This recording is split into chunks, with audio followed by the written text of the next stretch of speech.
DZG Compound, Maharlika Highway in Tayaba City.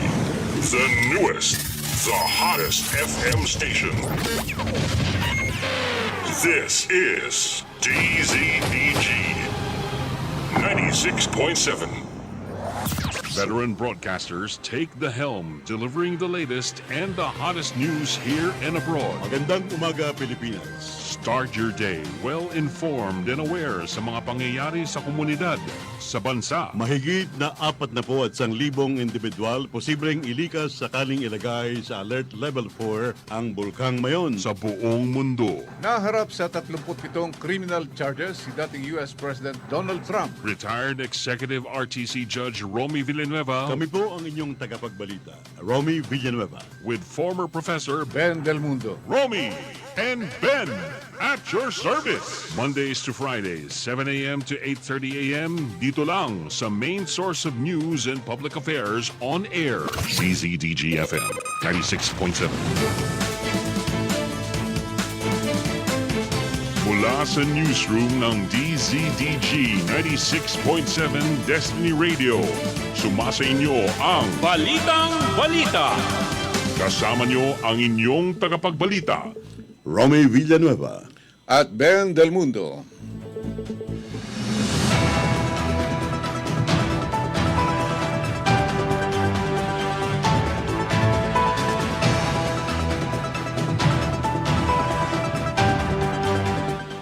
Magandang umaga, Pilipinas. Narito ang ulo ng ating mga balitang balita. Araw ng Huwebes, Setyembre 21. Pangulong Marcos ipinamahagi ang mga smuggled rice sa 4-piece beneficiaries. Prangkisa ng palpak na electric co-ops pinakakansila. Pagpapalaya sa Pogo, approve na sa Senado. Fishing ban iniumang ni Bongbong Marcos. NTF LCAC nanindigan, dalawang environmentalists sumuko. Divorce bill lusot sa Senado. China dapat magbayad sa reef destruction ayon kay Hontiveros. Comelec, 11 company bidder, sisi sa atin ng Comelec para sa counting machines sa 2025 polls. Mga miyembro ng Socorro Cult kinasuhan na sa DOJ. Ex-drug convict huli sa droga baril sa Chaong, Quezon.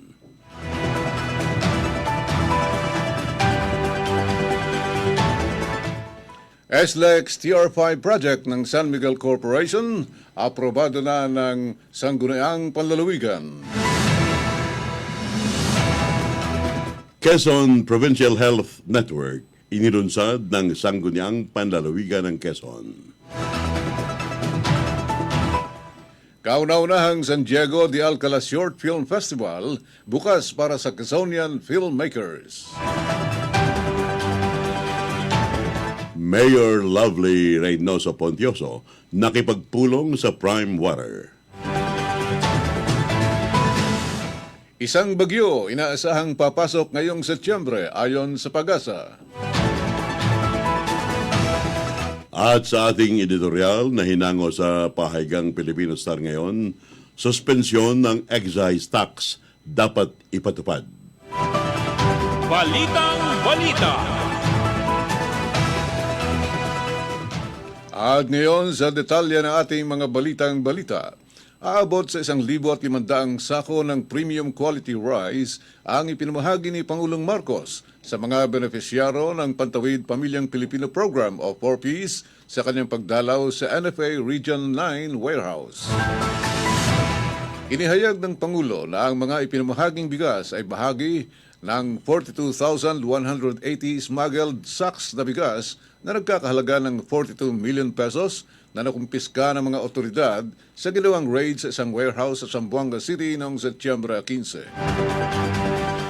Ililipat din umano ang sako ng mga bigas sa Department of Social Welfare and Development para sa distribusyon sa kanilang mga beneficiaries sa rehiyon. Sinabi ng Chief Executive na upang makontrol ang pagtaas sa presyo ng bigas, nais niyang madagdagan ang buffer stock ng bigas sa mga bodega ng NFA.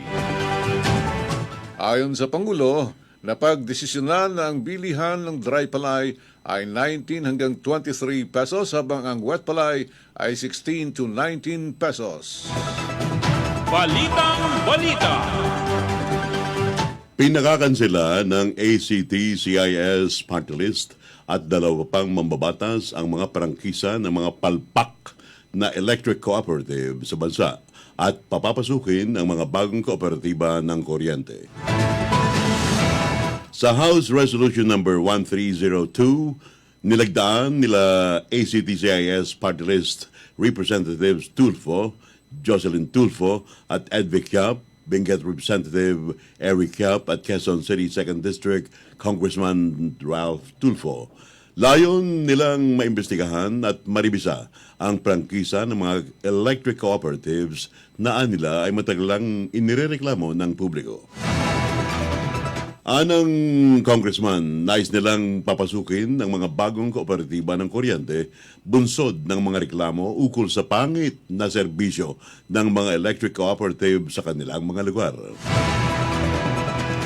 Panahon na upang silipin ang pangit na serbisyo ng ilang power companies sa pamamagitan ng pag-review ng kanilang prangkisa, pagkansela kung kinakailangan at pagpasok ng mga bagong players sa lugar sang-ayon kay Erwin. Dagdag pa ng congressman, maraming electric cooperatives ang gusto at handang magbigay ng kuryente sa lugar na panay ang brownout subalit hindi nabibigyan ng pagkakataon dahil sa mga existing franchises. Inaprubahan na ng Senate Committee on Ways and Means ang pagpapalayas sa Philippine Offshore Gaming Operators o POGO sa bansa. Ito ay matapos makakuha ng sapat na suporta mula sa mga senador ang committee report ng isinagawang investigasyon ng komite tungkol sa pakinabang at perwisyong hatid ng mga pogo sa Pilipinas. Base sa committee report number 136, umapela ang committee sa Executive Department na agad tugunan ang rekomendasyon ng Senado sa pamagitan ng agarang pagpapatigil ng operasyon ng lahat ng mga pogo. Maliban dito, inaatasan din ng Department of Labor and Employment o DOLE na hanapan ng alternatibong trabaho ang mga Pilipinong maapektuhan at mawawalan ng trabaho dahil sa POGO. Inihikayat naman ito ang Bureau of Immigration na kanselahin at bawiin ang working visa na unang inisyu sa mga dayuhang nagtatrabaho sa POGO at ang agad na pagpapatupad ng deportation sa mga ito salig sa immigration rules and regulations. Sinabi naman ni Senate Ways and Means Committee Chairman Senator Sherwin Gatchalian, ang rekomendasyon ng komite ay isang mahalagang hakbang para mapigilan ang paglaganap ng krimeng nagmumula sa ilang kumpanya ng POGO. Matatandang nagsagawa ng investigasyon ng Senado patungkol sa mga krimeng kaakibat ng POGO at inabot ng ilang buwan bago naglabas ng kanilang rekomendasyon ng komite at nagkasundong imungkahi ang tuluyang pagpapalaya sa mga POGO sa bansa. Balitang Balita. Para naman mapigilan ang overfishing at maprotektahan ang sektor na ito, pinag-aaralan ng Pangulong Marcos ang fishing ban at iba pang pagbabawal sa ilang lugar sa bansa. Sa pahayag ng kagalang-galang Bongbong Marcos sa isang interview sa Zamboanga City, sinabi nito na kailangang bigyan ng tsansa ang populasyon ng mga isda para mas dumami at para sa susunod na season ay mayroon pa. Iginiit pa ni Marcos, hindi dapat ubusin ng isda at mayroon ding mga lugar na hindi dapat gawing palaisdaan dahil dito ay para sa breeding para dumami ang populasyon ng isda. Kaya ang plano umano ng Pangulo ay magkaroon ng fishing ban at iba pang pagbabawal sa ilang lugar sa bansa para tugunan ang overfishing at maprotektahan din ang sektor ng pangisda.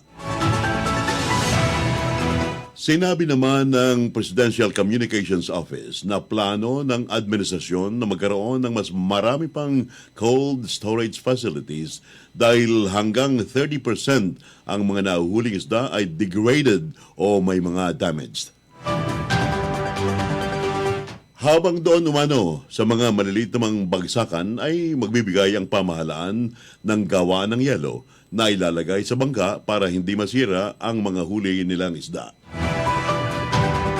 Nauna na ring pinag-utos ni Marcos noong Marso ang konstruksyon ng cold storage facilities sa mga ports o daungan para hindi masira o mabulok ang mga nahuhuling isda ng mga mangingisda at hindi na umaasa sa mga imports. Balitang Balita. Pinanindigan ng National Task Force to End Local Communist Armed Conflict o NTF-ELCAC ang report ng Philippine National Police at Armed Forces of the Philippines na sumuko ang environmentalists na sina Jed Tamano at Jonila Castro, mga community organizers ng Communist Front Organizations. Sinabi ni Director Alex Umpar ng NTF-ELCAC na nagawa pa nila Tamano at Castro na baguhin ang kanilang pahayag na sila daw ay dinukot at sapilitang pinasuko ng mga sundalo noong Setyembre 2 sa Orion, Bataan. Ayon kay Umpar, layo ng press conference na masabi ang totoo kaya nagkaroon ng koordinasyon sa local government unit ng Plaridel dahil constituents ito ni Mayor Josel Amy Vistan.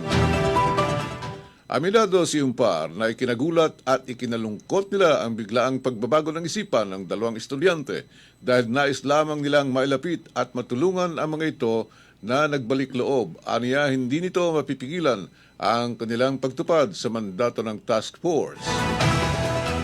Kailangan nating tulungan ang dalawang nagbabalik loob ng mga ito. Kaya nandito ang lahat ng line agency para maging maayos ng lahat. We will really provide the right assistance to these victims of terrorism, dagdag pa niya. Sa kabilang dako, siniguro naman ni Vistan ang pag-aaruga sa dalawa at sinabing ang kanilang LGU ay todo suporta kina Tamano at Castro gaya ng kanilang pagkalinga sa iba pang mga kabataan ng lalawigan. Balitang Balita. Lusot na sa committee level ang panukalang magkaroon ng diborsyo sa Pilipinas. Sa Senate Bill number 2443 ng Senate Committee on Women, Children, Family Relations and Gender Equality, kung saan nakasaad na idaragdag ang diborsyo sa mga paraan para sa paglusaw ng kasal.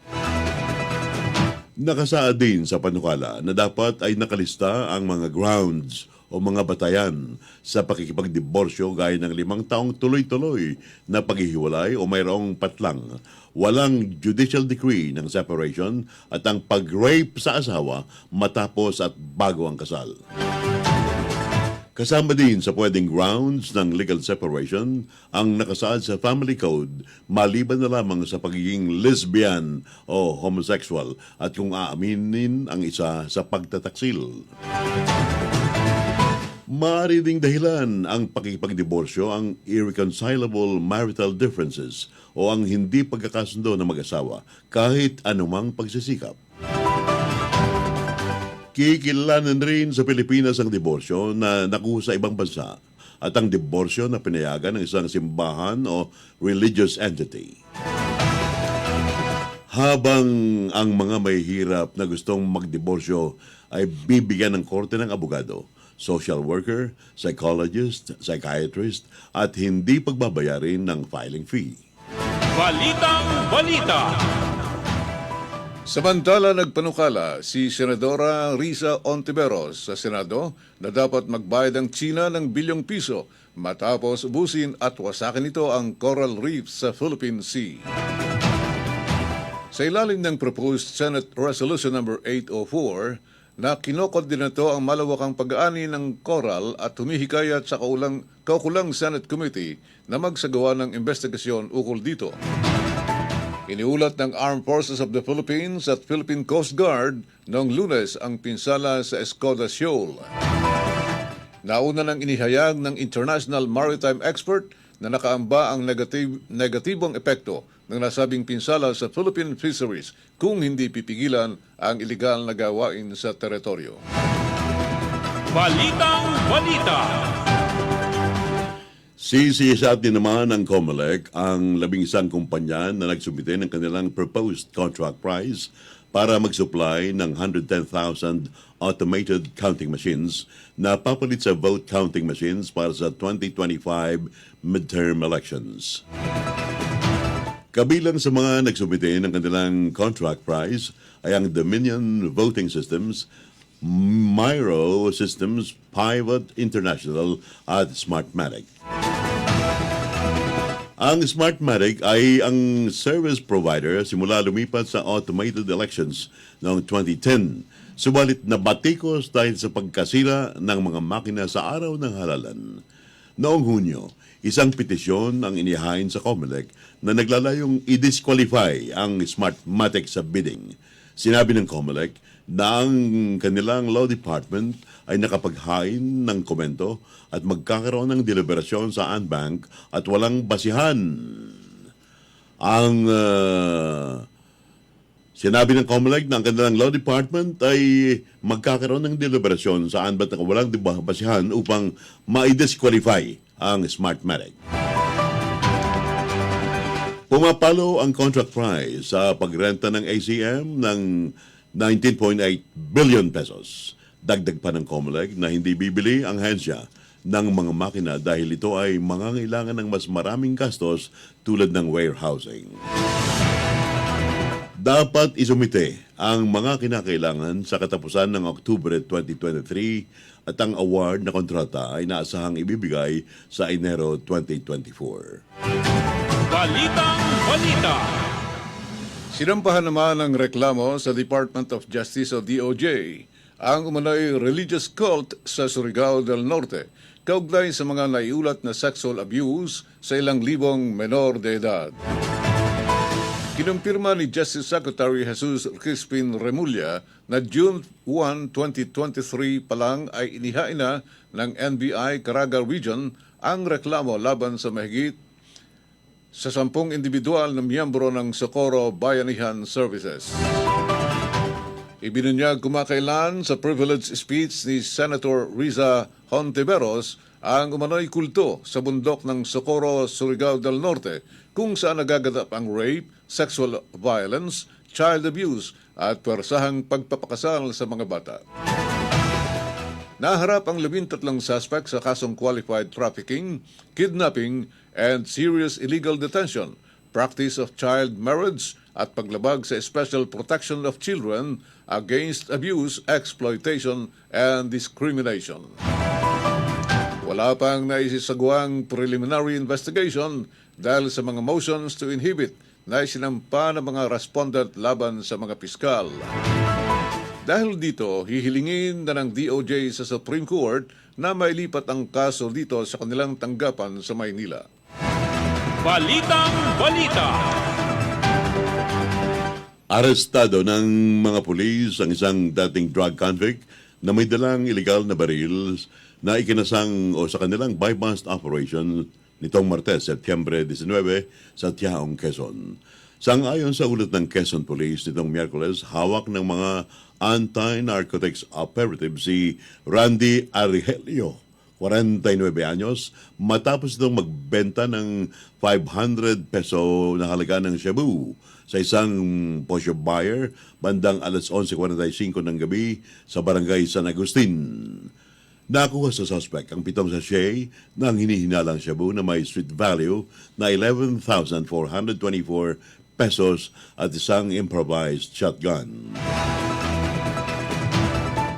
Nauna nang inaresto si Argelio noong Hunyo 2020 sa mga kaso ng droga at illegal firearms. Kasalukuyang nakadetine ang suspect sa Tiaong Police Station at naharap sa kasong paglabag sa Comprehensive Dangerous Drugs Act of 2002. Sasampahan din si Argelio ng kasong paglabag sa Comprehensive Firearms and Ammunition Regulations Act kaugnay ng Omnibus Election Code. Balitang Balita. Sa iba pang mga balita, inaprobahan ng Sangguniang Panlalawigan ng Quezon ang isang resolusyon na nag-endorso sa Provincial Development Council para sa South Luzon Expressway o SLEX Toll Road 5 o TR5 project ng San Miguel Corporation matapos ang deliberasyon sa regular na sesyon na ginanap noong Martes, Setyembre 19. Ang motion para aprobahan ang resolusyon ay iniharap ni 4th District Board Member at Majority Floor Leader Isaias Sonny Ubanya. Inilatag ni Ubanya na ang proyekto ay may budget na 28.1 billion pesos. Ayon kay Ubanya, ang SLEX TR5 project ay may habang 417 kilometers na magsisimula sa barangay Silangang Mayaw, Lucena City, dadaan sa mga bayan ng Pagbilao, Padre Burgos, Agdangan, Unisan hanggang sa Gumaca, Segment 1, at magtatapos sa Matnog, Sorsogon. Inaprubahan ng PDC ang Resolution Number 34, Series of 2023 sa kanilang nakaraang pagpupulong na nag-endorso sa proyekto bilang malaking kontribusyon sa pagunlad ng mga bayan ng Quezon sa landas nito. Samantala, nagpahayag ng pangamba si 2nd District Board Member Ferdinand Bong Talabong sa proyekto, partikular ang epekto nito sa mga lupa. Itinaas niya mga isyu kaugnay sa kasalukuyang TR4 project na nag-uugnay sa Lucena City at Batangas Province tulad ng right-of-way at land conversion problems. Sinisiyasat na ni Talabong kung aling mga barangay ang maapektuhan ng proyekto sa kalsada at kung natugunan na ba ang isyu sa kapaligiran. Tiniyak ni Ubanya kay Talabong na magkakaroon ng komprehensibong roadmap na magtutukoy sa mga apektadong barangay. Iminungkahi naman ni 1st District Board Member Jerry Talaga na magsagawa ng mga pagpupulong sa pagitan ng mga kinaukulang ahensya ng pamahalang panlalawigan, kabilang ang mga opisyal mula sa Provincial Environment and Natural Resources Office o PENRO, Provincial Planning and Development Office, Provincial Assessor Office para sa right-of-way at mga bagay at mga kinatawan ng proyekto sa MSC o SMC upang tugunan ang kanilang mga katanungan. Balitang Balita. Ipinahayag naman ng Sangguniang Panlalawigan ng Quezon ang pagpapalit ng pangalan ng 15 ospital sa lalawigan bilang Quezon Provincial Health Network.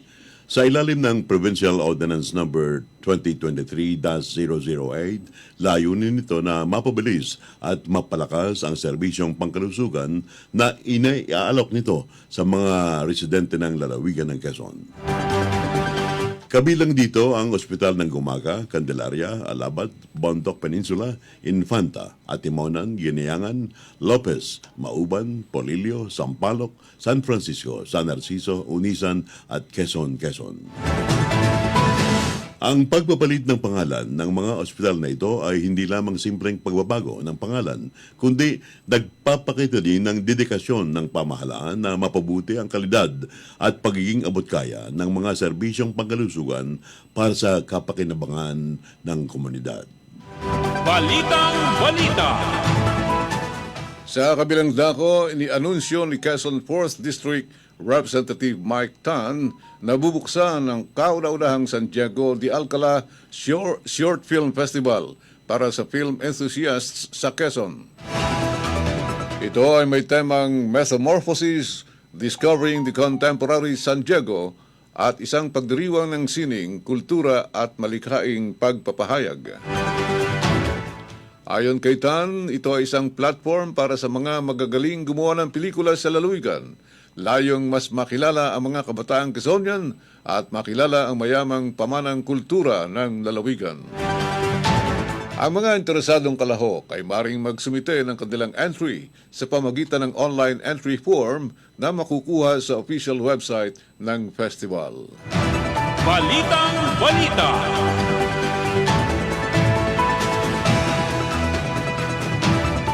Humarap sa isang biglaang pulong ang mga kawani ng Prime Water, Tayabas ng sadyain ni Mayor Lovely Reynoso Pontioso ang tanggapan upang personal na madinig ang kanilang panig hinggil sa problema sa supply ng tubig ng ilang residente ng Tayabas City na nagbunsod sa pagsugod ng mga ito sa kanilang tanggapan kahapong umaga. Binigyang paliwanag ng pamunuan ang biglaang pagkawala ng daloy na sa halos tumagal ng 30 minuto. Supply dahil sa airlock o napasukan ng hangin ng tubo dahil sa natuklasang sira sa parteng Angustias na siyang nagpahina ng pressure ng tubig. Sa mga oras na yaon ay paparating na ang mga kontratista sa na mag-aayos ng nasabing leak at kaagad na simulan ang repair nito. Kabilang sa mga napag-usapan sa maikling pulong ang antas ng isa sa katuparan sa ilalim ng 5-year rehabilitation plan ng Prime Water QMWD at nagbigay ng update ang pamunuan tungkol sa naaprobahang programa sa gagawing reservoir sa Barangay Ipilan at pipe laying para sa seserbisyohang mga lugar. Sa panghuli ay nag-iwan si Mayor Lovely Reynoso Pontioso ng listahan ng mga lugar at kabahayan na nangangailangan ng hindi lang basta agarang rasyon ng tubig, bagkus ay pangmatagalang solusyon. Nangako naman ang Prime Water Management na patuloy na tutugon sa pagrarasyon ng tubig sa anumang oras, araw man o sa gabi. Balitang Balita. Sa lagay ng panahon, inaasahan ng Philippine Atmospheric, Geophysical and Astronomical Services Administration o PAGASA na hindi bababa sa isang tropical cyclone ang papasok sa Philippine Area of Responsibility ngayong buwan ng Setyembre. Kahapon, walang na-monitor na weather disturbance sa loob at labas ng Philippine Area of Responsibility sangayon sa PAGASA. Ang Intertropical Convergence Zone o ITCZ na nakakaapekto sa Mindanao gayunpaman ay magdudulot ng maulap na kalangitan at pagulan sa ilang bahagi ng isla. Sa pagtataya ng PAGASA, kalat-kalat na pagulan at pagkidlat, pagkulog ang iiral sa Zamboanga Peninsula, Davao Region at sa lalawigan ng Maguindanao, Sultan Kudarat at Sarangani dahil sa ITCZ. Ang katamtaman hanggang malakas na pagulan ay maaring magresulta sa flash flood at landslide dagdag pa nito. Ang Metro Manila at ang nalalabing bahagi ng bansa ay magkakaroon ng pangkalahatang maaliwalas na panahon. Ngunit sinabi ni Badrina na may mataas na tsansa ng mga pagulan sa hapon o gabi dahil sa mga localized thunderstorms. Balitang Balita. At ngayon sa ating editorial na hinango sa pahayagang Filipino Star ngayon. Nitong Martes, muli na namang tumaas ang presyo ng gasolina, diesel at kerosene. Ito ang ikalabing isang sunod-sunod na linggong pagtataas ng mga produktong petrolyo. Nakipag-usap si House Speaker Romualdez sa mga may-ari ng kumpanya ng langis noong Lunes upang makagawa ng solusyon ukol sa sunod-sunod na oil price hike. Isa sa mga naipanukala ay ang pagsuspinde ng excise tax. Ang pagsuspinde sa excise tax ay matagal ng suhestyon para masolusyonan ang walang tigil na pagtaas ng presyo ng petroleum products. Subalit, lagi itong sinusupla ng pamahalaan. Kapag inalis daw ang tax sa petrolyo, malaki ang mawawala sa kabanyaman ng bansa. Mawawalan daw ng 4.9 billion pesos bawat buwan o tinatayang 14 billion pesos sa loob lamang ng 3 buwan. Kapag inalis ang buwis sa petrolyo, ang presyo ng bawat litro ng gasolina, diesel o kerosene ay bababa ng 10 piso. Ipagpapatuloy ng Kamara ang pagsusulong sa suspensyon ng excise tax sapagkat hindi naman uubra ang mga band-aid solution gaya ng ayuda sa mga tsoper. Ang Pangulong Marcos ay may kapangyarihan na sa pagsuspende ng excise tax. Mas maraming mahihirap ang apektado sa walang tigil na pagtaas ng petrolyo. Nararapat na siyang umaksyon si Bongbong Marcos sa pagkakataong ito.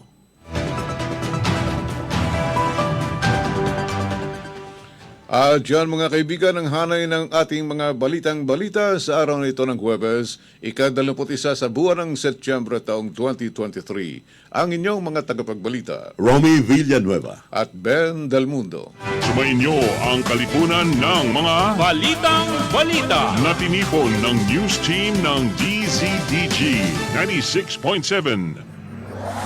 Veteran broadcasters take the helm, delivering the latest and the hottest news here and abroad. Magandang umaga, Pilipinas. Start your day well-informed and aware sa mga pangyayari sa komunidad, sa bansa, Mahigit na 41,000 individual posibleng ilikas sakaling ilagay sa Alert Level 4 ang Bulkang Mayon. sa buong mundo. Naharap sa 37 criminal charges si dating US President Donald Trump. Retired Executive RTC Judge Romy Villanueva Kami po ang inyong tagapagbalita, Romy Villanueva. with former Professor Ben Del Mundo. Romy and Ben at your service. Mondays to Fridays, 7 a.m. to 8:30 a.m. Dito lang sa main source of news and public affairs on air. CZDG FM 96.7.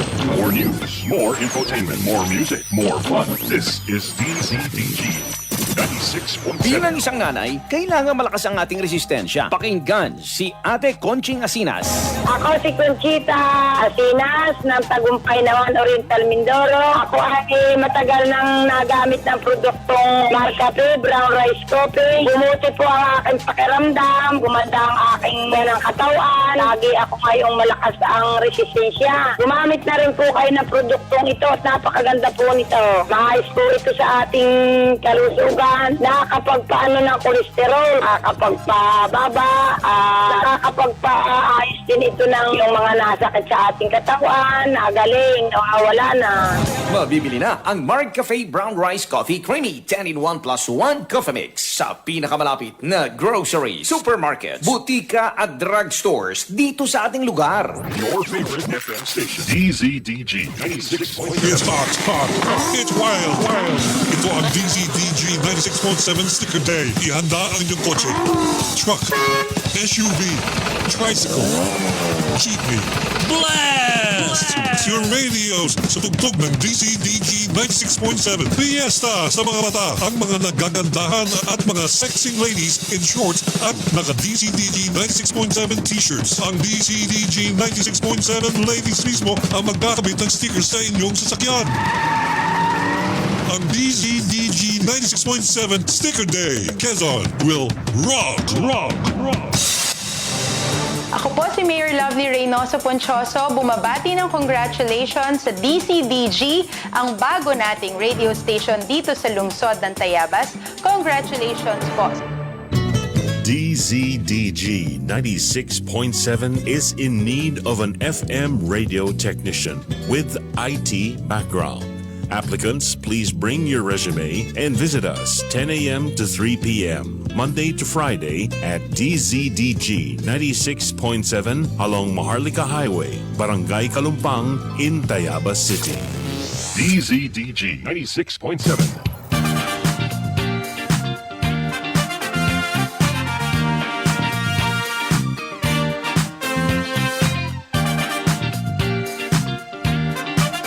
Good morning! Good morning! What a lovely day! Paring Ben. Yes, good morning paring Romy at good morning sa lahat ng ating mga taga-subaybay, taga-pakinig.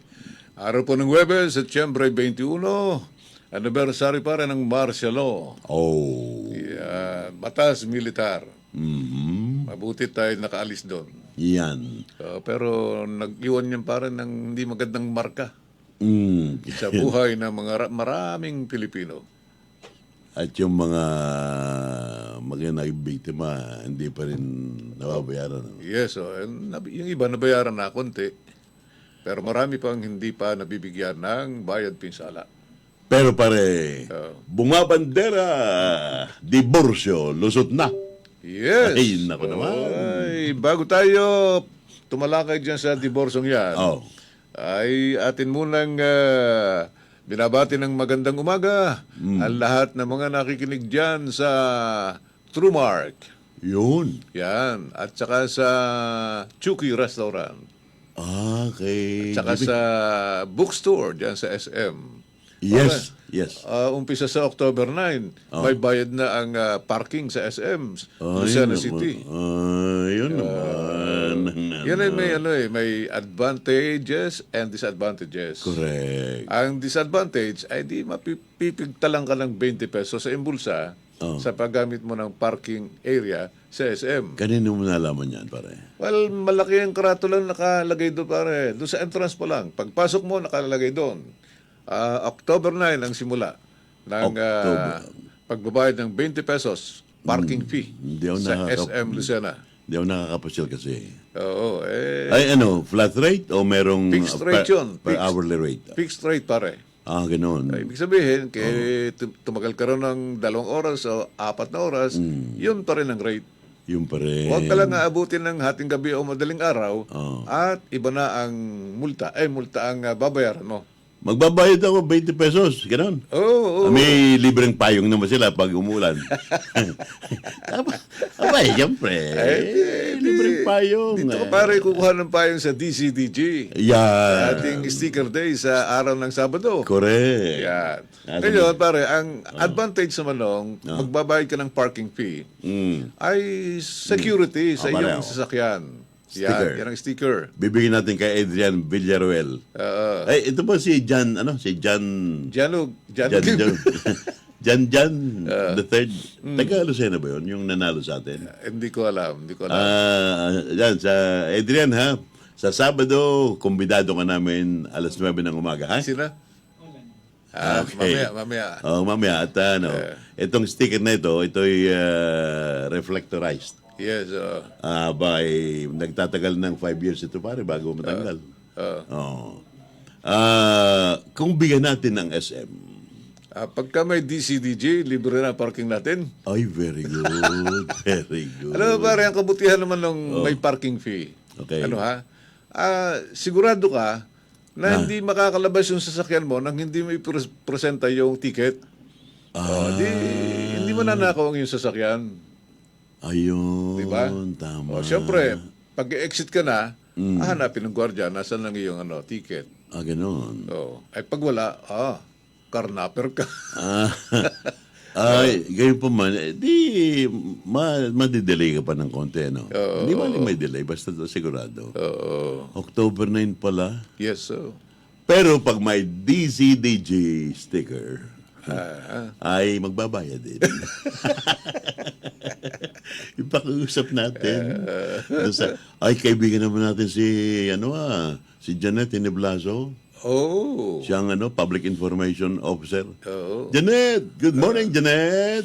How are you, Janet Hineblaso? Ng SM. Pwedeng, pag may DCDG, ay, Ay, pare. Ay, hindi magkakaigi. Bakit? Ay, dahil mamimigay tayo ng sticker, di napakaraming sasakyan ng may sticker na DCDG. Tayong dalawa lang. Pakita mo yung ID mo. O kaya na nga tayo nag-jacket ng Jacket. Yan. kaloob sa atin ng ating Doc Kim Natatakot ng mikropono. Ayan. Kita mo na. Good morning, Doc. Doc, ikaw bagay pabor din sa diborsyo na pinalusot na sa Senado? Baywang hindi nasagot siya, Doc. Binata pa si Doc. Ay, binata nga pala. Binata nga pala si Doc. Itong diborsyo, ay maraming natutuwa dito at marami din namang hindi natutuwa. Ikaw, Ison, tuwa ka? Hindi lang. Para yung diborsyo, pag mag-a-apply ka, mag-petition ka para sa diborsyo, ay katulad yung pare nung nasasante ka sa iyong trabaho na ayaw mo yung trabahong yun sa loob ng napakaraming panahon. Ganun din sa pag-aasawa. Pare, alam mo, may isang lalaki ang nagsabi na kinausap niya yung kanyang abogado Okay. si Attorney Villanueva. Romeo ang pangalan. Sabi niya, attorney, Oh. I want a divorce. Why? Gusto kong mag-file ng diborsyo. Why nga? Why? Yung kasing asawa ko, attorney, Oh. 6 na buwan nang hindi umiimik sa akin. Aba. Hindi niya ako iniimikan. Bakit? Ay, sabi nung abogado aba iho, Oh. mag-isip-isip ka. Oh. Dapat kang matuwa. At Ang misis na ganyan ay mahirap matagpuan. mahirap matagupuan, ha? Dahil kadalasan pare, Oh. nakakaisang kataga ka pa lang, Oh. si misis, nakaisang paragraph na. Pabayaan mo na. Ibigay mo na ang pribilehiyong yan, pare. Alas 7:40 mga kaibigan sa Bagong Pilipinas. Bagong Pilipinas. Hindi ito makakalusot, pare, sa Bilateral Committee Deliberation. Ay lusot na sa Senado pare. Ay, sina Committee level. Ibig sabihin, yung itong bill na ito ay nanggaling na ito sa Kamara de Representantes. Ano? Oh, Pagkat yun mula doon sa House of Representatives, it goes up to the Senate. yes. At ngayon, lumusot na sa Senado. Yes, lusot na Ay, sa committee level. Ang papunta na panukat. ito para sa bilateral. Oo. Ayan. Yung pong Senate Bill number, anong number niyan? Oh. Tayaan nyo sa loto ha. Oh, ito. 2443. 24, 40, walang 43 sa weteng, pare. 2443 ng Okay. Senate Committee on Women, Children, Family Relations, and Gender Equality, kung saan nakasaad ang pagdaragdag sa diborsyo na isa sa mga paraan para sa paglusaw ng kasal. Yan, ano ang paglusaw? Aba, hindi divorce. Yan dissolution. Yan. Yan. Ang absolute divorce. Abay, absolute pare. Absolute. Matindi ito. Matindi Hindi yan. babago. Wala, basta absolute. Total na Total. ano. Ang absolute divorce ay tutukoy, mga kaibigan, sa legal termination sa kasal. Correct. At kailangan itong ipetisyon na magkabukod o magkasama ng isang mag-asawa. Yan. Yan. Ay, mga grounds naman, pare? Ay mabigat na mga grounds. Aba. Oh. Anong mga legal grounds din na sinasabi din sa balitang ito? Ano? Aba, edi yung ikaw ay inabandona mo. Oh. Ang iyong pamilya, hindi ka nagbibigay ng suporta. Oh, yun. Ay yung malakas maghilik. Ay, Ground ba yun? hindi. Yung bad breath. Ground ba yun? kaya, yun munang examinin. Yung pagkamarites. Ground ba yun? Hindi rin. Hindi rin. Yung kung tawagin mga irreconcilable differences. Yung hindi na talaga ma-reconcile Yeah. o mapagkakasundo. Oo. Hindi na pwedeng mapag-usapan. Kahit na anong pagsisikap, ay hindi na. Kaya nga irreconcilable pa rin. Oo. Parang kumbaga gatas at Tubig at langis. na. Tubig at langis. Sa siyaran ko na ito, pare. Oo nga. Aha.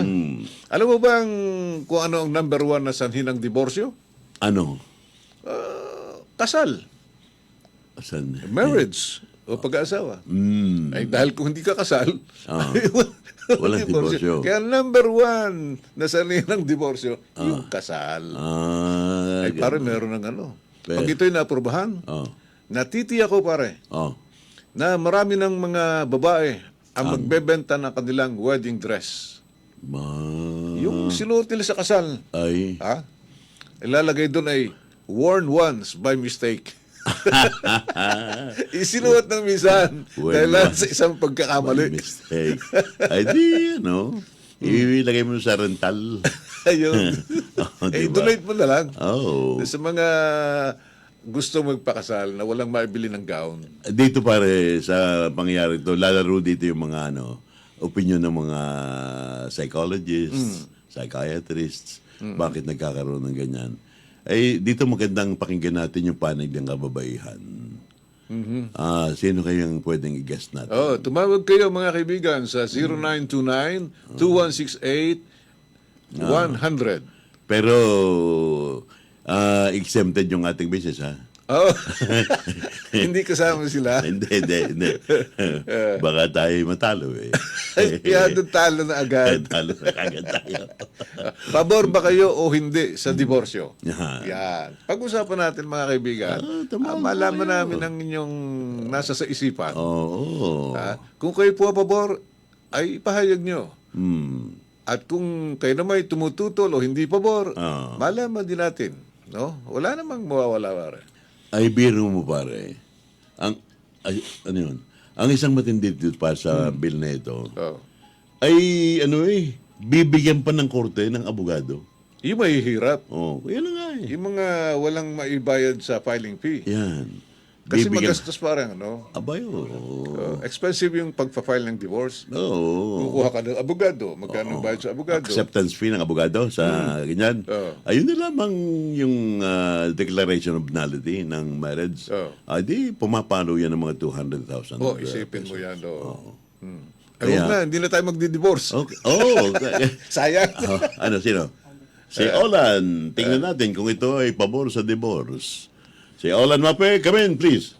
Teka, sinasaksak pa Oo. ni Ison yun. Ay, naku Sabi naman. ng gawin ng dalawa yan. Bakit hindi tayo maging automatic? Okay. Okay, Olan, come in, please. Okay, maraming salamat, Idol Romy at Idol Ben. Ako po ay sumasabay sa ganyang batas.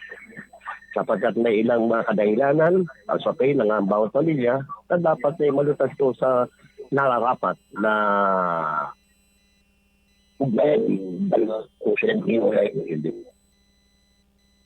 Kasi sila sa hapon ang buwan nito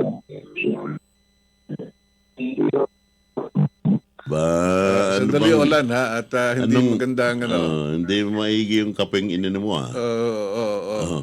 Tumawag Olan. ka lang uli. Yung klarado.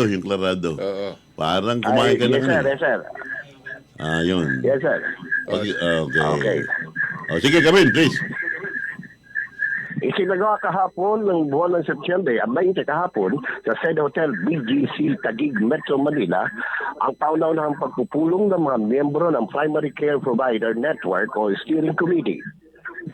Napabilang ang lalawigan ng Quezon, katulad ng Bataan, Guimaras, South Cotabato at Baguio City, na pare-parehong nagsusulong ng konsulta sandbox sa paglalayo na maging iisa ang sistema ang kanilang serbisyong medikal upang mas maging madali at maayos na maibigay ang bawat pangangailangan ng sapat at kalidad ng serbisyong pangkalusugan. Sa pangunan ng PhilHealth, at personal naman dumalo ang ating mahal na gobernador Dr. Helen Tan sa nasabing pulong upang makipagtalakayan patungkol sa mga prioridad na tungkulin ng bawat kasapi ng nasabing steering committee. Nakasama rin sa pagpupulong iba't ibang ahensya na layong magpalakas ng mga serbisyong medikal sa Pilipinas tulad ng LabEx Asia, Relive, ThinkWell, USAID, Tutech Health at Reach Health. Mula sa labas ng himpilan, Olan Mapi reporting para sa Balitang Balita. Okay, thank you, Olan, sa balitang yan. Ito ang keso napasama pa rin doon sa proyekto ng PhilHealth na may iba silang plano, scheme sa upang sa ganoon ay ang mga pribadong ospital ay mabigyan ng pagkalingang medikal itong mga mahihirap nating kababayan. Itong tinatawag na yung capitation. Capitation. Oo. Ano yan? Ito ay kumbaga i-advance na yung bayad ng insurer. Ang insurer PhilHealth, ay kumbaga ibibigay na dun sa ospital na accredited. Ito, ilang pasyente ba ito? Good for, halimbawa, 100 patients o pasyente. Yun ay iniha-advance na yung tinatawag na capitation ay per capita. Parang capita. Oo. Hindi, kanina nga, nung basahin ko, sabi ko, ano ba itong capitation?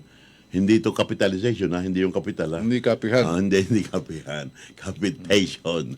Ay capitation fee, medical, ginagamit sa medical lingo. Parang computation, ha? Yan, kung magkano ang magagasto sa isang pasyente. Ina-advance na sa'yo, bigyan mo ng medical na pagkalinga, na atensyon, itong pasyenteng ito, nang hindi naman, nang sa ganun kumbaga, ang ospital naman, hindi naman nalulugi sapagkat pag minsan, pag yung bibigyan mo agad ng, medical na atensyon, subalit wala namang pera pala.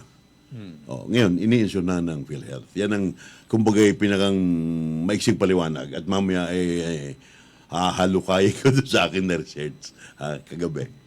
Yan ang maganda. Talagang sumasaludo tayo sa PhilHealth. At kasama dyan pare ang Quezon. Ayun. Yang Guimaras, kasama yun yung iniulat ni Olan. Okay. Yan. Okay. Mabuhay ang PhilHealth. Okay. Pare, araw ng Huwebes, malapit na naman ang weekend. Kaya tayo'y masaya.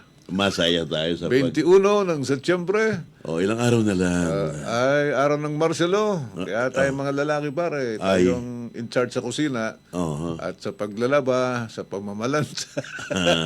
Pag hindi mo ginawa yan, magpapail ng divorce si Mrs. Pare, merong mag-asawa Na? pumunta sa korte. Pumunta sa korte? Dahil nag-file ng divorce. Okay. Diba? Nag-divorce. Tinanong ng judge, Mr. and Mrs., good morning. Good morning. Ilan ho ba ang inyong anak? Ay, 3 po. 3? 3. Okay. Ay, 3. Pag nag-divorce kayo, paano nyo hahatiin yung 3? Abay, napaisip yung mag-asawa.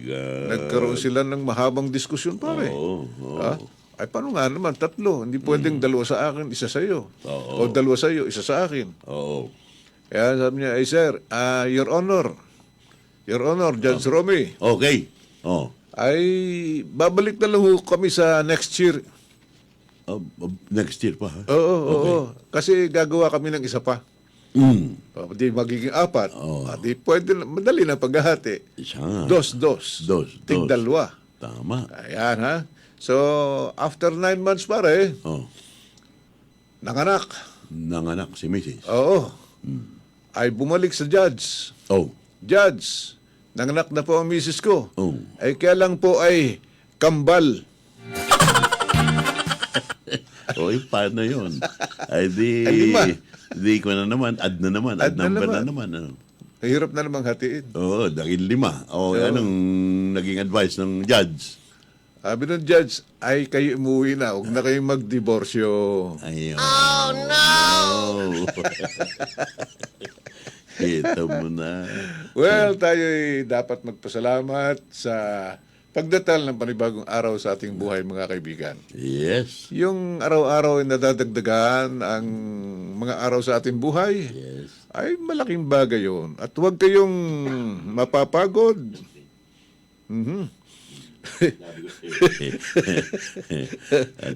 Parang yan yata ang mo? Yan yata ang horoscope mo ngayon? Nadadat na ka na sipon. May allergy.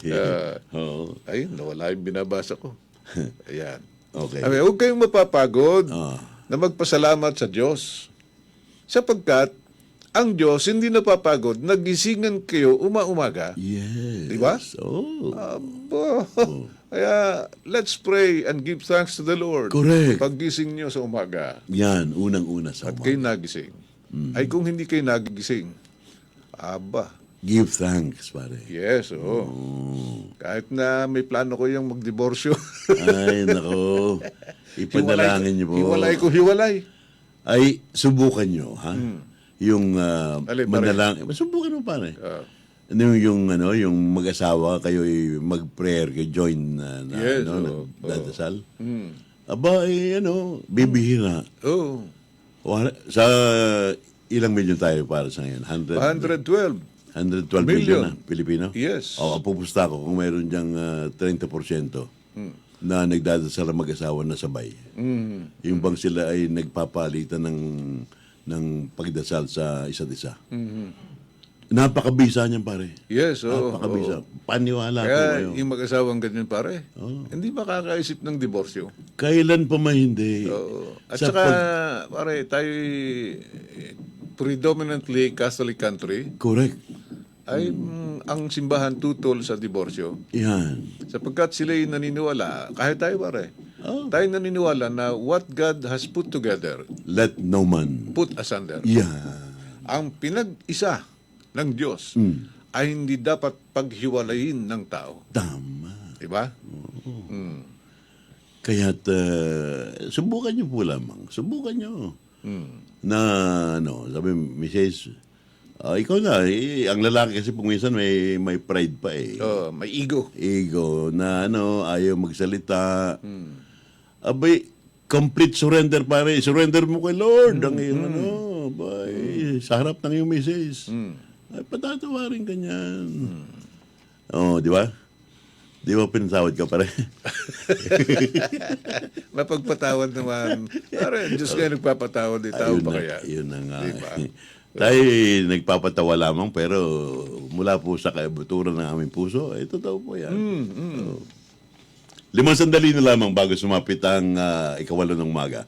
Mamaya pare, tatawagan ko itong si kaibigang, kilala mo ito si Lennon Gadiente.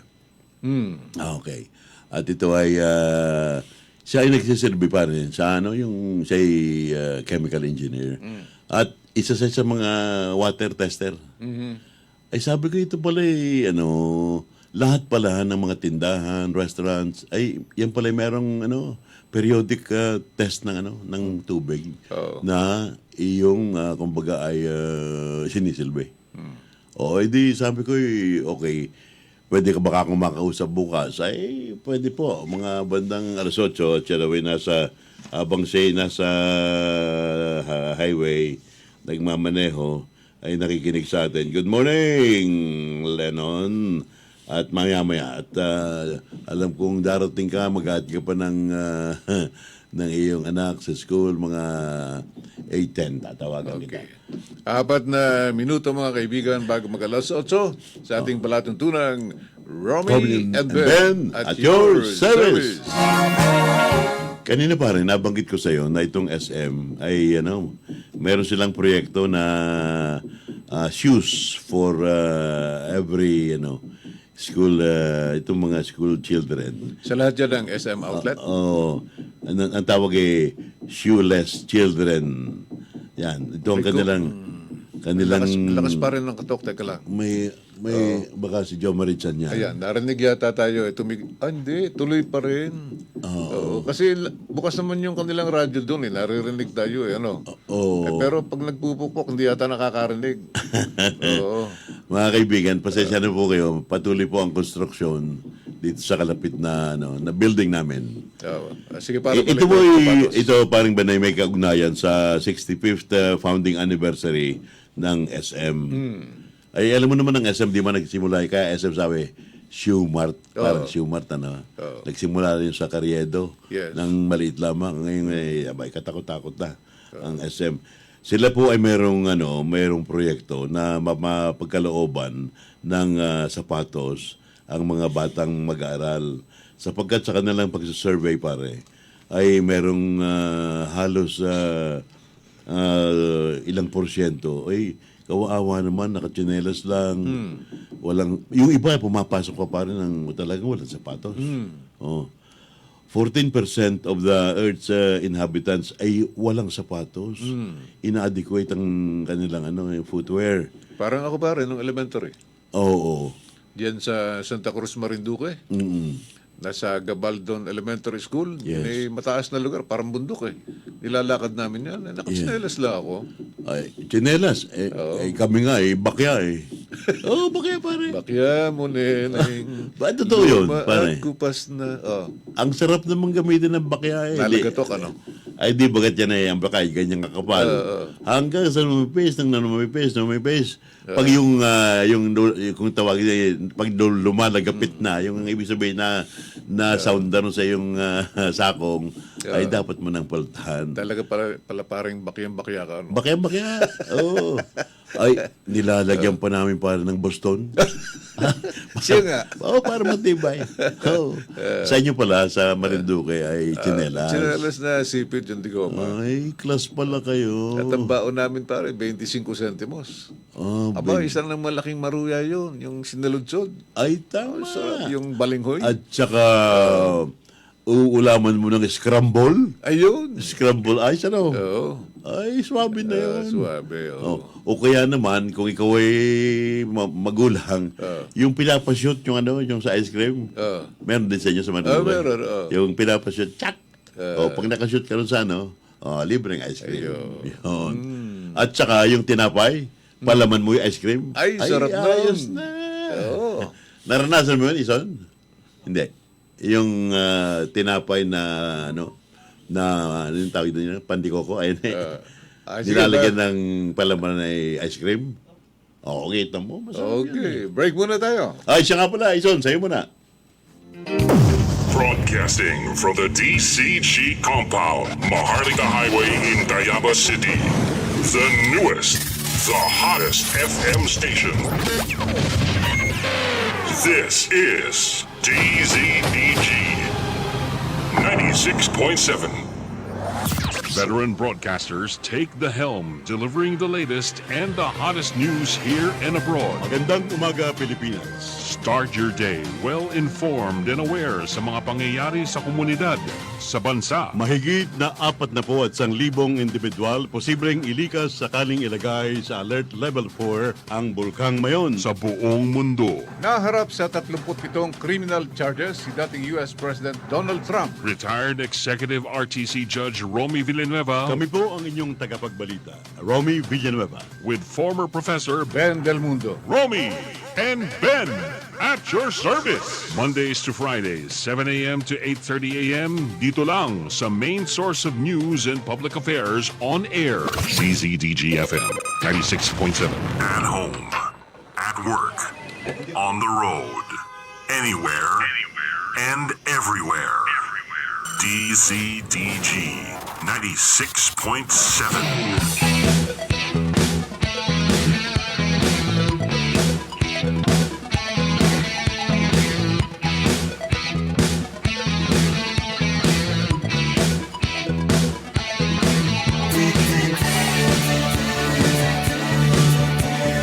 Okay, nagbabalik po ang Romy And Ben at your service. Araw ng Huwebes, September 21. Marcelo. Okay. Hello, Lennon. Hello. Hello. Bakit nawala? Hello. Yan. Good morning. Good morning, Judge Romy. Good morning. Sir Ben. Yan. Ikaw ba'y nandiyan na sa, ang tawag niya sa hindi naman tindahan yan eh, no? Ano yan? Judge, ito yan, on the way pa lang ako, Judge. Nakapark ako po. Ganun ba? Nagpapark ka pa lamang. Yan na, lead serve. Ako, lead serve analytical lab po. Analytical laboratory. At bakit ang ipinangalan ay lead serve? Judge, ano ito? Judge Romy, good morning po. Good morning. Sir Ben, good morning. Saka Good good morning morning. po sa mga tagapakinig. Yes. Bakit? Yung bang lead ay lead yung tawag diyan? Light emitting diode. Oo. LED. Ano yan, Judge Romy, ito po ay galing sa pinagsamang di ba, maganda yung Connecticut, connect and then cut, modem, modulate, demodulate. Itong lead serve ay galing sa word na leader and then servant. So, servant leader, doon po galing yung word namin. So lead. Okay. Lead serve. Leader servant. Ay, maganda. Opo, leader and servant. Opo. Okay. To become a leader, you should be a servant. Servant leader. Okay. A leader, lead serve analytical laboratory. Yan ang...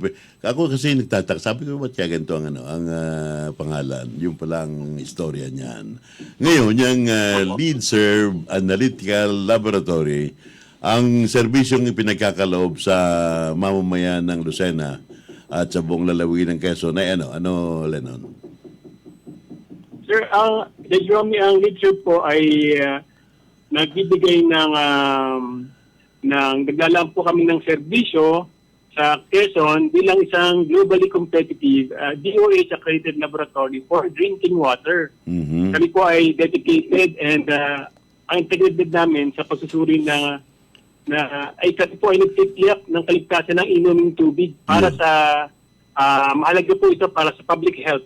Yes. Pati na rin po tubig na ginagamit sa mga dialysis centers kung saan ang kalidad ng tubig, yung water quality sa dialysis clinic ay talagang lubos na mahalaga para sa kaligtasan mismo ng pasyente. Ayun. Bukod yan sa mga dialysis center na yan, itong mga restaurants ba yan, kailangan din na magpa-analyze ng tubig nila na ginagamit?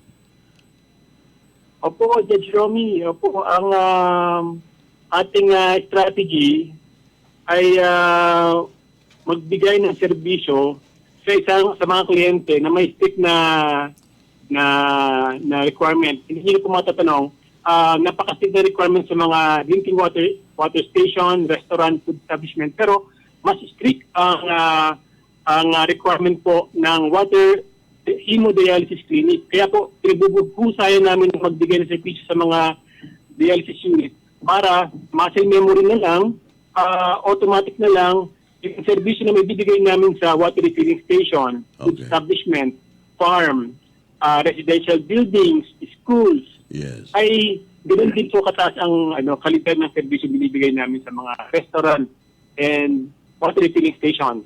Apo. Okay.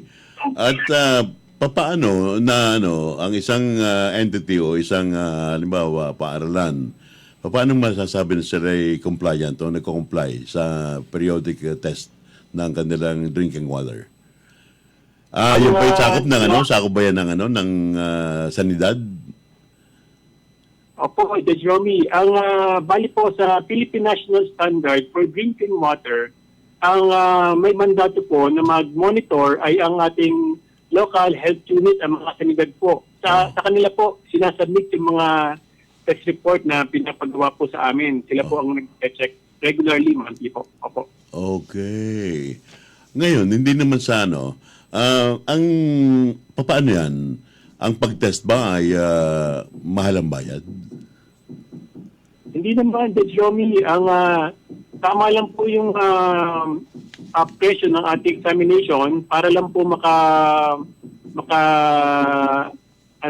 makabayad sa materyales at mga ginamit na mga gamit. Okay. At Judge Romy, ang aming strategy sa nung nagawa kami ng negosyo, gagamit kami ng mga hindi disposable o yung mga babasagin. Okay. Yung mga glassware na ulit ang gamit. Uh-huh. Medyo mahal ang unang bili, pero matagal naman namin magagamit. At bonus pa, ang environmental impact ay napakaliit. Judge Romy, wala kaming basurang plastic. Yun, okay. Ay, sa ngayon, ay,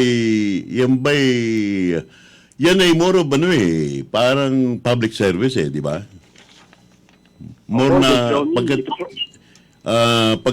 kalusugan ng mamamayan ang involved yan di ba?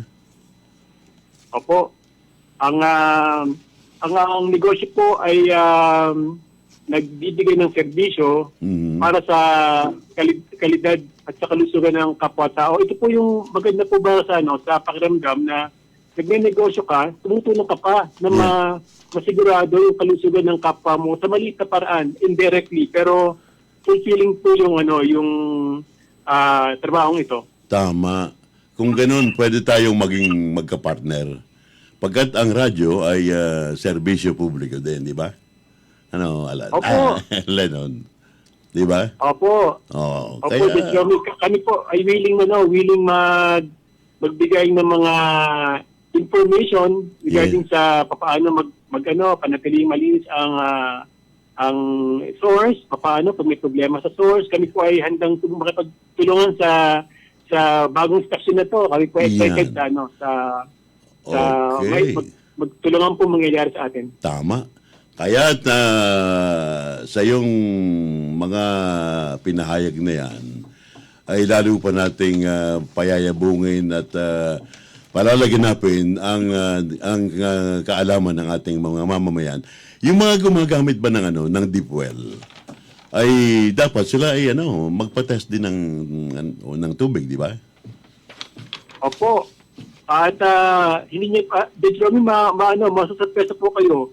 Meron po tayong mga deep well na talagang meron talagang mga deep well na walang kontaminasyon ng mikrobyo. Ay magugulat kayo. Ang ganda po ng kanilang mga water source. Meron naman po may mga problema, ay ang kagandahan po, meron tayong mga solusyon na available na po sa market. Madali na pong masusolusyonan. Okay. Ang mahalaga po ay ma-examine kung ano po yung problema. Ayun.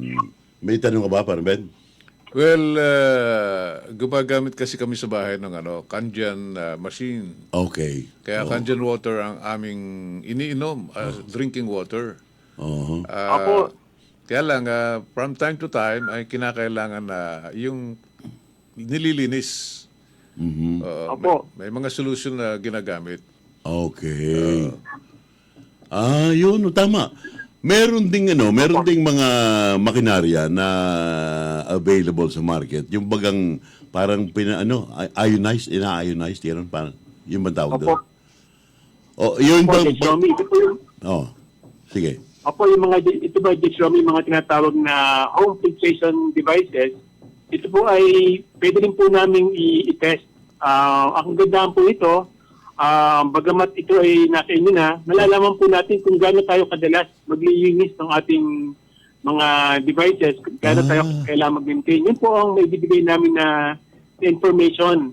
Kaya po napaganda po na ipatest din po ninyo yung mga water filtration devices nyo. Okay. Baka po, meron na namamahay na po din yung mga mikrobyo, kailangan na po nating linisan. Yun po ang ganun pala. Abay, ako'y meron na, taon na, dapat pala dalhin na dyan sa lead serve, yung makinang yun, para malaman kung, kung 100% pa na effective na, pumapatay ng mikrobyo o kung ano man. Yung bang Kangen machine, pwedeng dalhin sa iyo para malinisan?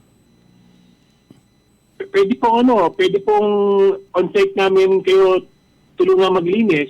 Tapos ma-check po natin yung product water pagkatapos. Ang kagandahan po kasi ito Ben, pag halimbawa sa inyong bahay na naglinis, nagkaroon ng maintenance, ay doon na rin po i-test para po yung bang factor ng pag-travel ay mawawala na po sa equation. Malalaman natin kung anong kalidad ng water nyo on-site mismo po, kung ano talaga yung ginagamit ninyo. Iyon, maganda. Kung kaya't sangayon sa ating napag-usapan, ay ikaw ay isang segment sa aming programang At Your Service. At Your Service kami Kaya pwede bang at your service ka rin? Opo naman, Xiaomi. Pwede po kami mag-prepare kami ng mga materials para po makalaman para sa mga ordinaryong tao. Okay. Kung halimbawa, nasa farm sila, nagkaroon sila ng problema, nakita nilang turbid, anong gagawin, anong mga paraan. Ito po ay manggagaling din naman po sa World Health Organization ng mga protocol na ating po i-share. Okay. Alam mo pare, napaka-importante ng ganyang mga water testing. Yes. Sapagkat 80% ng sakit na nakukuha ng tao nanggagaling sa tubig. Tama. Oo. Pag madumi ang tubig, yun, nagkakasakit ka. Salamat naman, Lennon, at naliwanagan natin. At maraming pa tayo maibibigay na paliwanag sa kanila sa mga darating na araw. Magiging kapartner natin ang LeadServe Analytical Laboratory na pinamumunuan ng magandang lalaking si Chemical Engineer Lennon Cadiente. Dave Xiaomi. Ako po ay chemist. Ako po pala ay chemist. Ako po ay chemist na Iba po ang engineer sa chemist. Kami po ay yung mga takot sa asawa, chemist. Ganun ba ka? Kay Mrs. Opo. And then, hindi, ikaw yung tunay kang chemical engineer. Opo. Ako po, Dave Somi, ay BS Chemistry sa University of the Philippines, Los Baños. Ako po ay nagkaroon ng anong tawag dito, pagkakataon na mabigyan ng scholarship. Ako po graduate ng Quezon High. Yes. Tapos nagkaroon po ng scholarship ng BUST. Kailangan po nila ng mga technical person. Yes. BS MN o kaya chemistry. Ang pinili ko po yung chemistry. More on sa chemical safety, chemical ang chemical engineer po ay sa mga proseso ay tamang-tama po. Yun din po yung aking linya ngayong katrabaho na po ako. Maraming salamat sa iyo. At mga kaibigan, sa darating mga araw ay ating paminsan-minsang pupulungin, interviewin si Engineer Lennon Cadiente at ang LeadServe Analytical Laboratory ay isa pong serbisyo publikong magbibigay sa atin ng kapartner po yan natin. Simula sa araw na ito hanggang sa marami pong panahon. Lennon, thank you very much at sana'y magtagumpay ang ating layunin na itaguyod natin ang magandang kalusugan ng ating mga kababayan sa Quezon sa pamamagitan ng LeadServe Analytical Laboratory. Sige, pwede kang magpaalam, Lennon, sa ating mga taga-subaybay. Ayan, thank you po sa oras. Dave Romy, nakabit po excited sa opening ng inyong ng inyong registration. Yes. Ay po ay nakikinig sa inyong registration. Excited po kami sa inyong pagbabalik sa ere. Salamat po. Magandang umaga po. Tito Ben, magandang araw. At saka bibigyan ka namin ng sticker para sa iyong kotse. Ano ha? Okay? Opo. At saka... Okay po. Thank you po. Okay, thank you very much. Thank you very much. Yan mga kaibigan. Okay po. Ang ating kaibigan si Engineer Lennon Cadiente ng LeadServe Analytical Laboratory. Okay, alas 8:16 mga kaibigan. Binabati natin ang mga may kaarawan sa araw na ito. Nakaredy na ba isa ng ating birthday song? Ang nagdiriwang ng kanilang kaarawan ngayong Setyembre 21 ay sina Virginia Gallardo. Yan. At gayon din si Jericho Eugene Kalayag. Happy birthday sa inyong lahat. At doon po sa mga hindi namin nabati sapagkat hindi namin alam ang inyong mga pangalan, ay happy birthday na rin. Happy birthday. At siyempre... bakit ba tayo naglalagay ng bakit ba tayo naglalagay ng kandila sa ibabaw ng cake? Birthday cake. Birthday cake, nilalagyan ng kandila. Sa ibabaw. At kung ilang ang edad mo, lalo't sa mga bata pa, halimbawa, 2, 3, 4. Bakit? Simple lang parang paliwanag. Ay mahirap kasing ilagay sa ilalim yung kandila. Natural. Siyempre. Nahuli mo na naman ako na. Happy birthday, Ison! Ay, kay Justice Ed Magpantay, happy birthday! Happy birthday to you. Happy birthday to you. Happy birthday. Joy. Happy birthday to you. All right. Happy birthday to you. Happy birthday to you. Happy birthday. Joy. Happy birthday to you. Thank you, Ison. Alam mo pare, may mag-asawang medyo hindi nagkakaintindihan. Ay tungo sa diborsyo yan, pare. Kaya medyo tampo yung misis eh. Kaya sabi nung mister, buti pa ibili ko ito ng regalo sa kanyang birthday. Ang naisip niyang regalo sa kanyang misis ay memorial lot. Lote sa cemetery, sa Memorial Park. Yan. Ay di medyo disappointed yung misis. Ba't naman memorial lot ang pa-birthday nito sa akin? Okay. Ay, the next year, pare, nag-birthday uli si misis. Pero Pero, hindi siya nakatanggap ng anumang regalo mula kay Mister. aba, Disappointed na naman si Mrs. oo. Sabi niya, ba't hindi mo ako binigyan ng regalo sa birthday ko ngayon? Oh, Alam mo ang sagot pa rin ng Mister, ang sagot. ay hindi mo naman ginamit yung regalo ko sa'yo nung nakaraang taon. Oh. Ano regalo? Ay, memorial at. Ay, naku. Bakit? Sa lahat naman regalo. Ay, Justice Ed Magpantay, good morning, pare. Memorial at Naghihimutok si parang Ed Magpantay. Bakit? Dahil yung ibang parang highway na malapit sa Landing Road, diyan yung dinadaan na natin. Yes, dyan. Sa ibabang iyam. Halos hindi na pare makita yung pedestrian lane. Oh, Burado na. burado. Kasi kakadadaan ng mga sasakyan, ng mga tao nabuburay, pintura lang yun eh. Oo. Ay kaya mga sasakyan pare, dire-diretsong takbo kahit may mga taong tumatawid.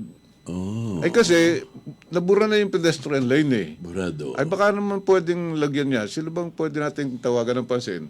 DPWH o City Engineering Office ng Lucena? Palagay ko yung City Engineering Office pare. Sa Ay, Engineer Tolentino, good morning. Baka naman pwede nating lagyan uli ng malinaw na pedestrian lane. Ay, kung si Maril, pag yan ni kaibigang Roy Falier, ay kagad-agad pare. Kasamahan ko dyan sa Stephen Compound, si Padre Roy. Ay, pag yan ang tinawag pansin mo si Roy, ay kagad-agad. Ay, para delikado yung mga tao, tumatawid, yung mga sasakyan, hindi mo hinto. Kasi, ang dapat, pag nakita mo, halimbawa, nung may dala kang sasakyan, Oo. pag may nakita kang tumatawid sa pedestrian lane, titigil ka. Tama. O mag-slow down ka. Ay sapagkat wala nang makita yung pedestrian lane, kaya yung mga sasakyan, dire-diretso lang. Ay Dire-diretso. napakadelikado. Anong particular na lugar pare yun? Yung Ibabang Iyam Highway, na malapit sa kanto ng Landing Road. Ay, oo. Yung papasok sa landing. Oo. Yeah. Ay, at saka nagkaka-traffic nga pala dyan. Oo. Sobrang traffic dyan tuwing umaga. Kaya merong barangay tanod dyan na meron nga. traffic. Oo. Ang isa pa niyang idinadaing pare, yung sobrang paniningil ng mga tricycle. Oh. Eh, siya daw ay sumakay dun sa malapit sa hardware ni Tenorio. Yan sa landing. Oo. Nagpahatid lang siya sa Pacific Mall.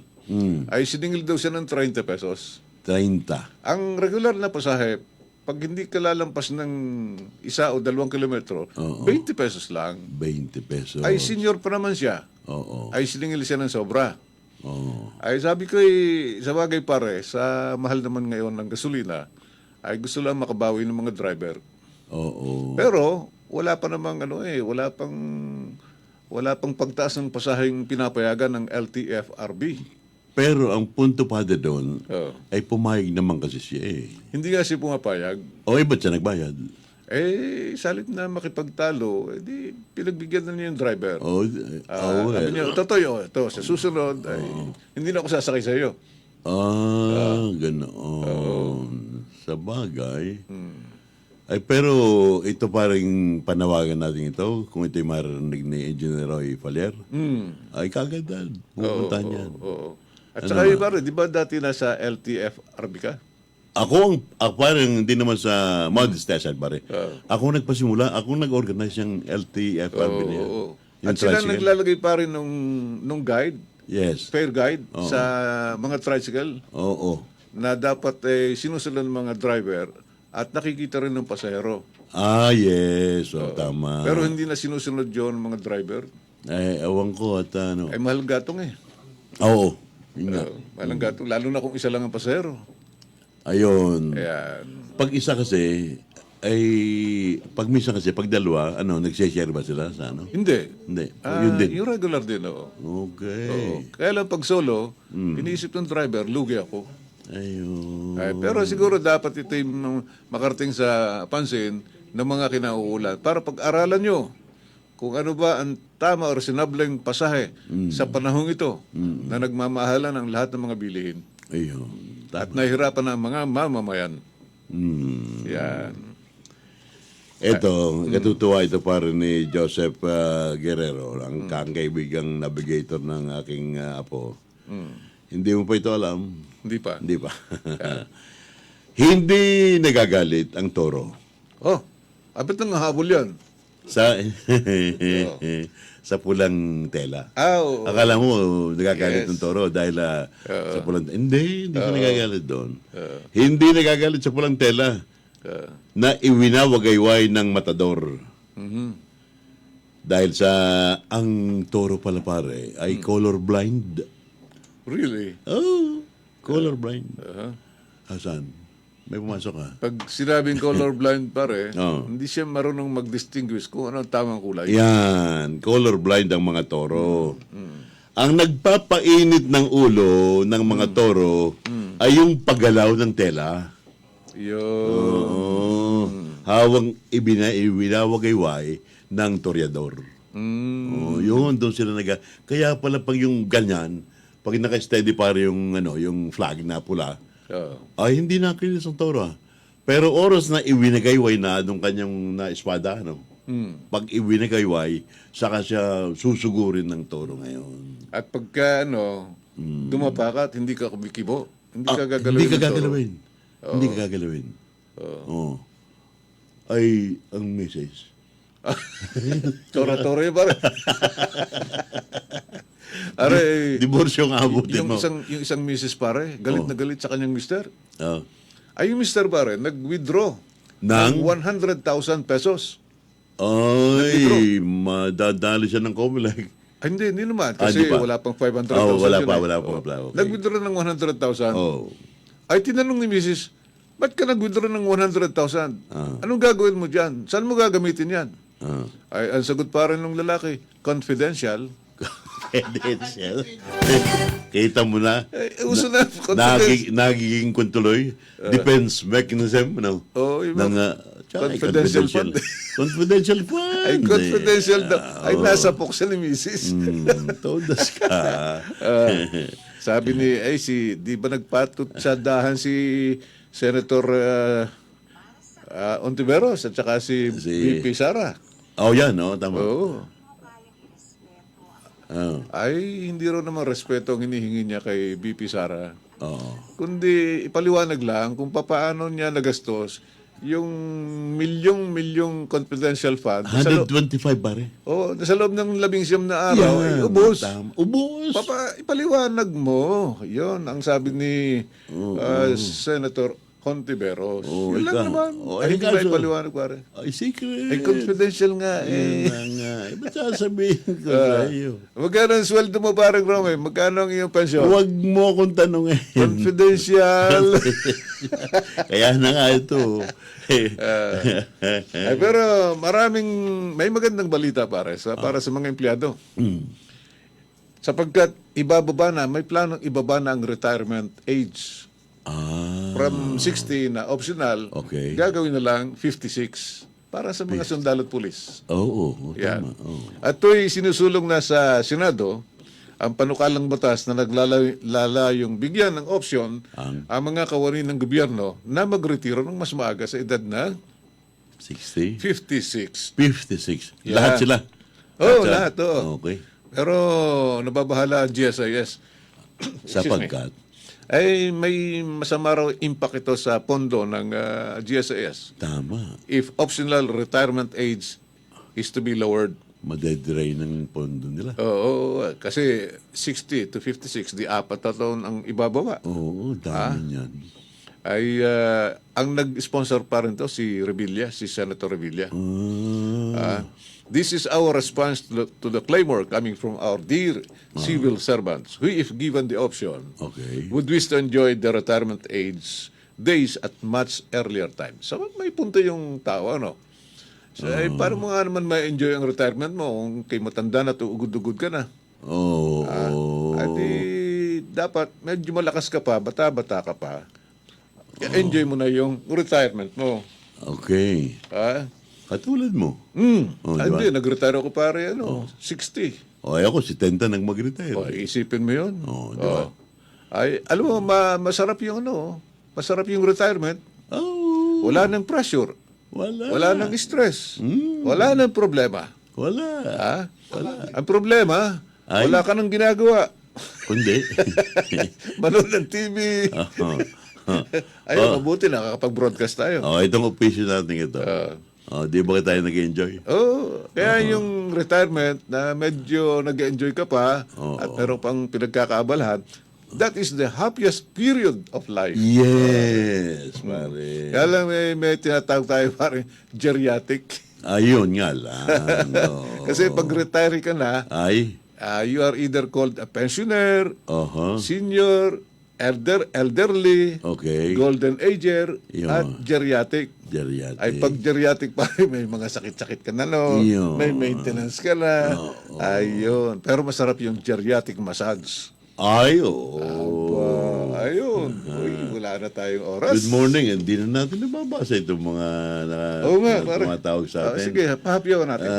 Morning po, Belinda Kimora, Fernan. Ito'y palagi sa atin to eh. Fernando, pumunta nga rito sa Sabado at makilala ka namin. Fernando Chosan? Nini, start your day with a smile. To Mark, Lingling, good morning. Magandang umaga. Juliet, panayang palakpak. Ito. Good morning, Prof. Ben and Judge Romy. Bakit kailangan pa ng diborsyo sa Pilipinas? Kakaunti na lang nagpapakasal sa panahon ngayon. Ayun. Karamihan Live-in na lang. Sabi niya, kasal daw sa banig. Live-in. Abay, from Tucson, Arizona. Hello, greetings from Tucson, Arizona. Evelyn Herrera family. Liarim Ropak, good morning to you Hi, both. good morning. Mula Ropak sa family. lungsod ng Naga, Bicol Region, Joseph, Mommy Villanueva. Sabi ng misis ko, usonizer pala yun, hindi ionizer. Tinan mo nga naman. At kay paring Sani dyan sa Seattle, Washington, pare, ayos ba? Sabi daw ng kumpare nating Sani yan nga pala yung ninong din ni Joyce, paring Sani Robles. Di kumpare ko pala yan. Kumpare mo yan, pare. Kumpare Sani, good morning. Gabi ngayon doon, pare. Gabi ngayon, pero nagtsatsaga siyang manood sa atin, pare. At makinig. At saka may Facebook tayo, at saka YouTube. At saka darating sa October 26. Ayun. Oo. Baka meron diyang mga makulay na yung round neck lang baga. Round neck lang, pare. Ano ba naman itong pastig tatlo? Ayos. Tig-tatlo. Okay. Paalam na tayo, pare. Marami pa sanang niresearch ako kagabi, kaya ako na po. Ay, bukas. Meron pa tayong isang... Sige, bukas na lang, mga kaibigan. Sana po kayo nag-enjoy at inyo pong naliwanagan na ang pagdidiborsyo hindi po namin pinapaboran ni Paring Ben. Pagkat ang mahalaga ay lalong magmahalan sa mga panahong ito na nagtataglindol, bagyo, fire, mayroong mga diseases. Wala nang yung pinamagaling, kundi ipakita mong nagmamahal ka sa iyong asawa. Yes. Wala ka nang dapat ibang mahalin. Pagkat, pag nagkasipon ka, bibigyan ka ng sintunis. Limonada. Kalamansi pala. Wala ka nang dapat mahalin, pare, kasi wala ka naman choice eh.